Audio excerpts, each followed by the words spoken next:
All right, beautiful people. So today we're talking about multiplying decimals. Our essential question is, how is multiplying decimals different from multiplying whole numbers? So the first thing I want to do is, in the learning target, we talked about rational numbers. So I want to tell you what a rational number is. A rational number is a number that can be written as a fraction. They're pretty much every number that you know of.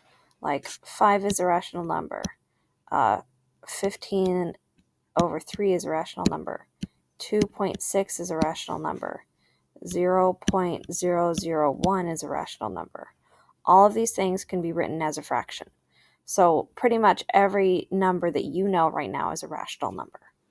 Okay, and then the second thing I want to talk about, because we're going to be using it today, is estimating, which is something that you kind of learned in elementary school.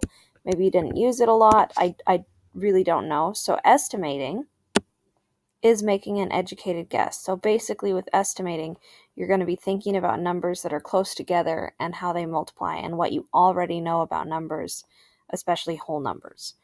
Okay, so today we're using rational numbers, which are the numbers with decimals, and we are going to be estimating to see if our answers are close to what they're supposed to be. Okay, so we're going to start with example 1. And example 1 is multiplying whole numbers with decimals. So my first problem is 3.91 times 6. So 3.91 times 6, I am not very good at multiplying decimals and whole numbers. So what I need to remember is that I can estimate what my answer should be close to.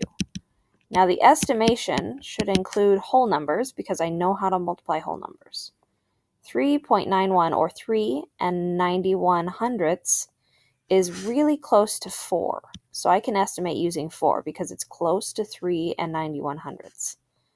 And then I keep 6 because 6 is a whole number already. So my estimation is 4 times 6 because, again, 3 and 91 hundredths is very close to 4. And that's going to be 24, which means that my answer should be close to 24. It's not going to be exactly 24. If it's 23 and a half, 23 and a third, 24 and a fifth, whatever, it'll be close to 24. Okay? So then now we're going to set it up just like we set up normal multiplication, like multiplication with whole numbers. 3 and 91 tenths times 6. Notice I don't need to line up the whole numbers.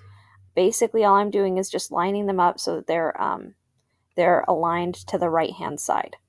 So I don't know how to multiply a decimal and a whole number, but I do know how to multiply a whole number and a whole number. So what I'm going to do is I'm going to move that decimal out so that it becomes a whole number. And I move it 2 spaces because I need to move it away from the 9 and then away from the 1. So that this now becomes 391 times 6. But because you can't do something in math and just like do it and forget about it, I'm going to remember that I moved that 2 places. Okay, so my decimal got moved 2 places. This is important. All right, and now I know that I can do whole numbers times whole numbers. So I'm going to do that. 6 times 1 is 6. 6 times 9 is 54. Carry the 5. 6 times 3 is 18. Plus 5 is 23. Awesome.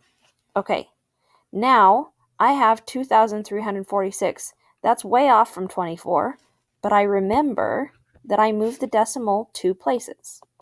I moved it to the right 2 places, which means to put it back, I need to move it to the left 2 places. So I'm going to move it from the right to the left. I go 1 place over the 6, 1 place over the 4. So the decimal should be between the 3 and the 4. So my answer is going to be 23 and 46 hundredths, or 23.46. Now, I need to check, is this close to my estimation?